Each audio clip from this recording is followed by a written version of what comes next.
Gamers, welcome back to EPG Every Platform Gamer, the channel where we cover gaming news and do deep dives across PlayStation, Xbox, Nintendo, PC, all of it. There are games that you play, and then there are games that permanently rewire your brain. For me, Halo Combat Evolved wasn't just a good shooter, it was the moment console FPS games stopped feeling like compromises and started feeling like the future. It was the game that made the original Xbox feel like it had a soul. Halo Combat Evolved is one of those titles that changes everything, refining the FPS so it worked on console like never before and helping define the first generation of the Xbox. And now, 25 years later, Halo is standing at one of the strangest, most exciting crossroads in its entire history. A faithful Unreal Engine 5 remake called Halo Campaign Evolved, the franchise's first proper arrival on PlayStation 5,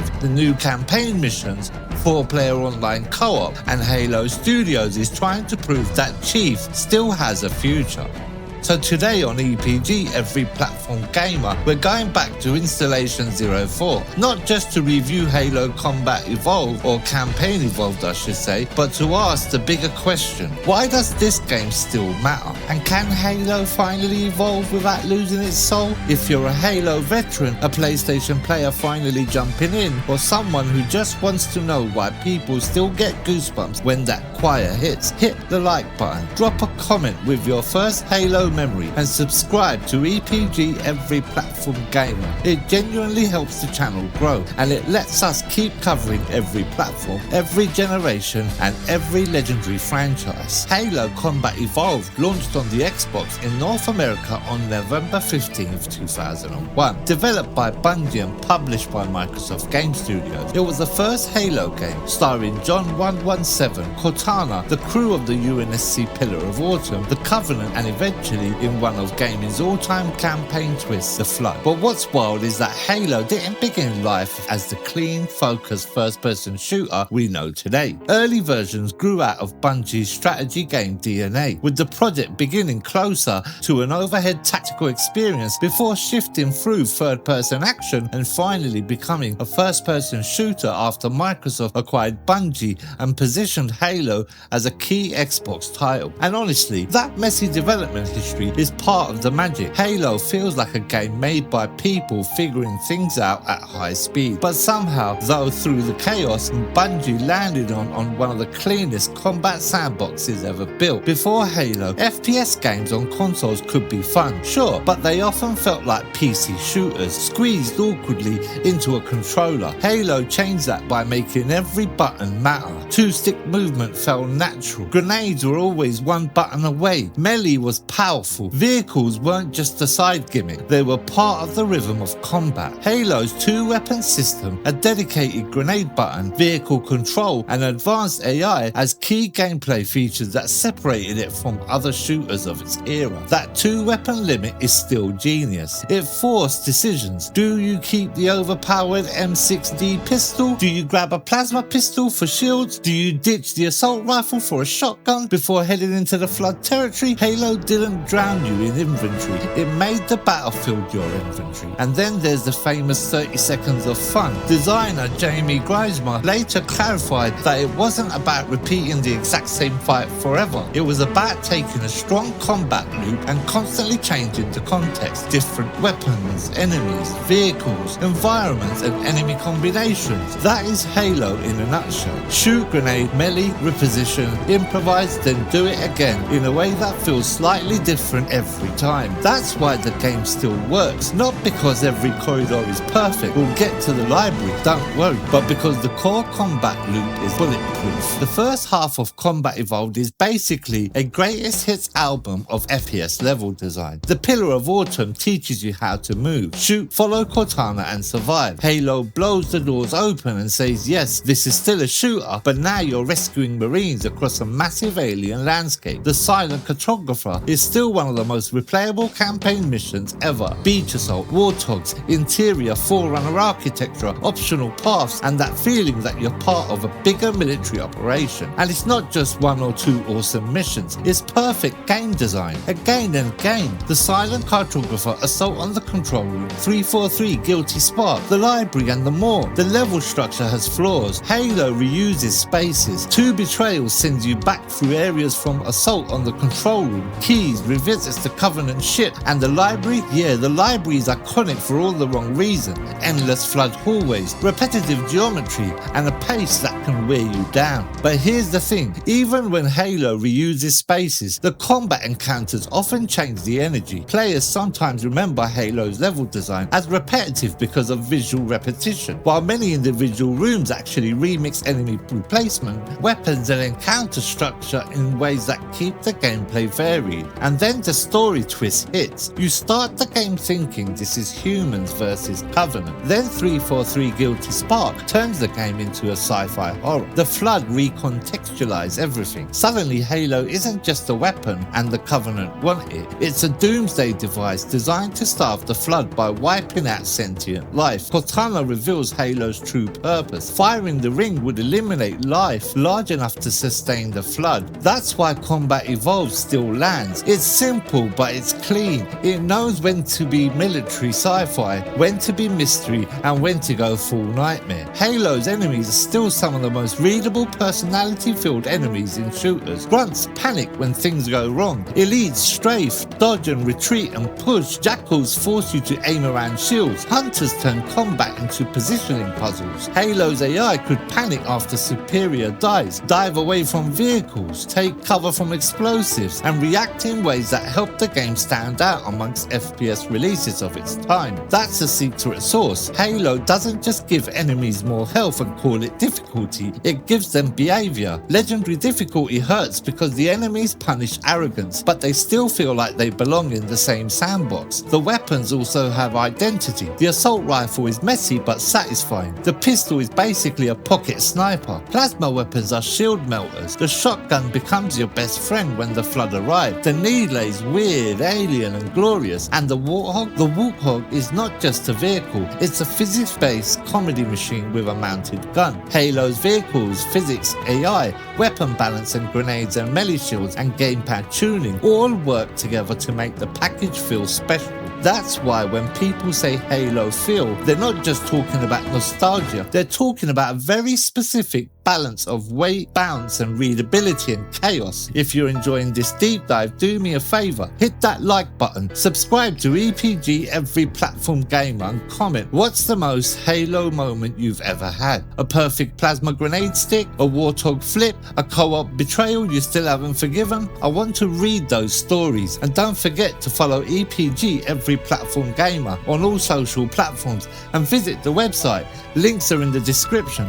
It helps the channel grow and lets us keep bringing you long form reviews like this across Xbox, PlayStation, Nintendo, PC and beyond. Visually, Combat Evolved is not realistic by modern standards, obviously, but its art direction is still unbelievably strong. The rings stretching into the sky, the clean ancient mystery of Forerunner architecture, the purple Covenant interiors, the golden chief visor, the contrast between human military grit and alien religious spectacle, Halo skyboxes, texture detail and dynamic lighting, spectacular effects and atmosphere for the time, noting how the ring itself stretched across the horizon and helped build scale. And then there's the music, my lord. Marty O'Donnell and the Michael Salvatore created one of the most recognisable scores in gaming. Marty O'Donnell wanted the music to carry a sense of importance, weight and the ancient. The Halo's music was designed to be malleable rather than static, with cues placed around what designers wanted players to feel. That's why the soundtrack doesn't just sit behind the action, it arrives, it backs off, it swells when the moment needs myth. It gives Halo that religious, ancient, mysterious tone, like you're not just fighting aliens, you're trespassing inside a cosmic secret. After Bungie moved on, Microsoft created 343 Industries, now known as Halo Studios, to carry the franchise forward. The studio was created in 2007 to oversee Halo after Bungie regained independence from Microsoft, and it later became responsible for projects including Halo Combat Evolved Anniversary, Halo 4, Halo 5 Guardians, and Halo Infinite. Look, as a long-time fan, I think this is where the conversation gets emotional. Halo 4 had ambition. It pushed Chief and Cortana's relationship into more dramatic territory. Halo 5 had strong multiplayer ideas. Warzone was a major swing, but its campaign divided fans, especially because of its narrative direction and split focus. Halo 5 Guardians received criticism for its story, and that Warzone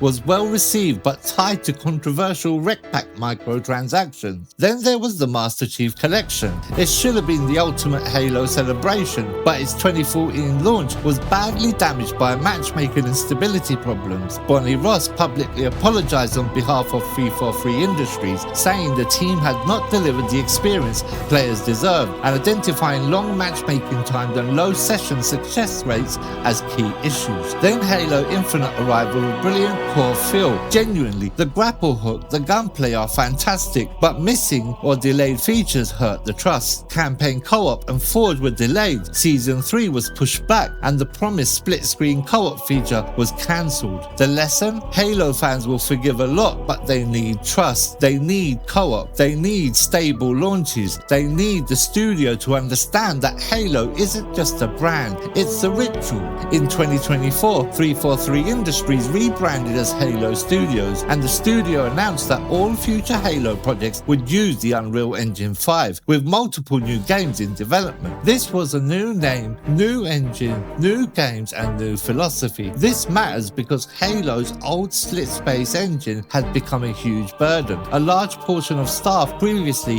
had to focus on developing and maintaining the engine while also making games, and Halo Studios leadership framed Unreal as a way to let teams focus more on making games rather than building tools. But here's where we separate confirmed facts from fan hopes. Halo Studios is using Unreal Engine 5 for future Halo projects. Multiple games are in development, and Halo Campaign Evolved was one of the projects which is now complete. Halo Studios built Project Foundry as a research project to explore Unreal Engine 5 for next generation Halo games, showing environments like Pacific Northwest inspired landscapes, icy coldlands, and flood-consumed Blightlands. The studio said Foundry was not a new game and not a traditional smoke and mirrors tech demo, but a serious internal benchmark for future Halo production. Unreal automatically solves Halo's content cadence, launch quality, or identity problems. There are potential benefits of Unreal Engine 5 features like Lumen, Nanite, and virtual shadow maps, but Unreal Engine 5 can bring PC-side issues like shader compilation stutter, traversal stutter, and CPU heaviness. As fans, we should be excited but not blind. Unreal Engine 5 gives Halo new tools. It does not magically make a great Halo game by itself. Now let's talk about the big modern piece, Halo Campaign Evolved. Officially, this is a full remake of Halo Combat Evolved campaign, rebuilt in Unreal Engine 5, coming to Xbox Series X, S, Xbox on PC, Steam, and PlayStation 5, with Game Pass support on Xbox and PC. Halo Studios says it includes updated visuals, animations, remastered music, re-recorded voice lines, modernized gameplay, 9 additional weapons from across the Halo series, vehicle hijacking, Wraith piloting, and optional sprint. And yes, the 3 new levels people are talking about are real. They are part of Operation Meteorite, a 3-mission story arc set 1 year before the original game, featuring Master Chief and Sergeant Johnson infiltrating a Covenant research vessel. It is included with every edition and adds new locations, enemy variants, weapons, and sandbox options. Co-op is huge here. Halo Campaign Evolved supports up to 4-player online co-op across PC, Xbox Series X and S, and PlayStation 5, with cross-play and cross-progression through a linked Microsoft account, and a 2-player split screen is available on Xbox Series X and S and PS5 consoles. That matters because co-op is part of Halo's DNA. The original Xbox version let 2 players play the campaign in split screen, and Halo's multiplayer supported 4-player same console split screen and up to 16 players over LAN. Halo was never just a game you played, it was a game you shared on the couch, in a dorm, in a basement, over pizza, with one friend driving the Warthog straight off a cliff while others are insistent, "I got this." This did did not in fact have it. Performance matters in Halo because Halo is all about feel. If the aim feels sluggish, if the frame pacing is off, if co-op becomes unstable, the magic starts leaking out. The original Xbox version of Combat Evolved targeted 30 frames per second with proper frame pacing, but intense firefights often dropped into the low 20s or below. 4-player split screen could be very stable on simpler maps like Blood Gold, while 2-player co-op campaign stressed performance more heavily. Modern versions improve the experience. The Master Chief Collection version of Halo 1 is an excellent way to replay the original, with classic mode performance at 60 FPS and the original multiplayer intact. We all remember the 2011 anniversary versions on Xbox 360, which had poor frame pacing and weak remastered mode performance. For Campaign Evolved, it's much more encouraging but not perfect. The remake captures the original's essence while using modern lighting technologies like hardware accelerated lumen, ray tracing, emissives and megalights, though it also has minor technical issues such as strong forced visual effects and some Xbox Series X cutscene stutters. Performance mode targets 60 FPS and is smooth most of the time, but not locked, with visible drops during busy combat scenes, but we're talking a few frames here and there. It's still a very acceptable level of performance. There are known issues, including possible cinematic stutter if display refresh rate is not an even multiple of 30Hz, plus several PC driver and upscaling related problems are being reported. We had issues with adding the Game Pass version to the Nvidia control panel or app to customize graphics further, as Xbox apps are locked, but a workaround we found by tinkering was to create a shortcut of the games.exe and then add that to the Nvidia app. So my advice for the review: if you're playing Halo today, prioritize responsiveness. Halo at a stable high frame rate feels timeless. Halo with bad frame pacing feels like the Covenant sabotaged your controller. Let's address the giant elite in the room. Halo is on PlayStation. Officially, Halo Campaign Evolved is coming to PlayStation 5, and the PlayStation Store page lists PS5 support, 2-player local play, up to 4 online players with PS Plus for online play, and PS5 Pro enhancement. As a Halo fan who grew up associating Master Chief with Xbox, I'll be honest, seeing Halo on PlayStation is weird. Some might feel it's almost sacrilegious to play Halo on the PlayStation console. While still saying that, despite the weirdness, it's still Halo and still fun. The controversy got even louder when Halo's official story trailer was labelled as captured on PS5 Pro. Halo Waypoint confirmed the trailer was the first look at the Halo gameplay, captured on PS5 Pro. The footage amused, confused and angered many online because Halo is still an Xbox owned franchise. But here's my take: this is bigger than console war drama. Halo going multi-platform could feel like Xbox losing exclusivity, but it could also be Halo gaining oxygen. New players, new co-op squads, new conversations. A franchise that once defined Xbox now has to prove it can define itself without the Xbox. That's scary, but maybe Halo needs that pressure. So does Halo Combat Evolved still matter? Absolutely. It matters because it proved a console shooter could feel precise, cinematic, social and huge. It matters because its combat loop still teaches modern shooters a lesson. Give players fewer tools, make each tool matter, and let AI, level design, weapons and vehicles and physics create stories naturally. It matters because Halo's future is now being built by looking backwards, not in a lazy way, but in a remember what made this sacred way. Campaign Evolved is confirmed as a rebuilt expanded remake with 3 new missions, cross-platform co-op, 2-player console split screen and Unreal Engine 5 technology layered around Halo's original feel. And it matters because Halo fans are finally seeing signs of hope. Halo Studios is openly acknowledging player feedback, moving to modern tools, rebuilding from the beginning and trying to make Halo feel like Halo again. Will the next original Halo game be great? We don't know. That is not confirmed. Will Unreal Engine 5 solve every problem? Definitely not guaranteed. Will Halo and PlayStation change the identity of the franchise forever? Probably, but maybe that's not automatically a bad thing, because at the end of the day, Halo was never just a console exclusive. Halo was the ring, the music, the Marines yelling in the passenger seat, the plasma grenade stick, the flood reveal, the warthog run, the friend beside you on the couch. And if Halo could carry that feeling into the future across Xbox, PC, PlayStation and whatever comes next, then maybe the franchise isn't fading. Maybe it's finally evolving. That's my review of Halo Combat Evolved and its modern relevance in 2026. If you enjoyed this deep dive, please like the video, subscribe to EPG Every Platform Gamer, and hit the notification bell so you don't miss the next review. Drop a comment below. Is Halo campaign evolved to reset the franchise needs, or should Halo be pushing forward with a completely new story instead? And don't forget, follow EPG Every Platform Gamer on all social platforms and visit the website through the link in the description. Your likes, comments, shares and subs genuinely help the channel grow. And Spartans, I'll see you on the ring. Let's finish this fight, and remember to game anywhere and everywhere.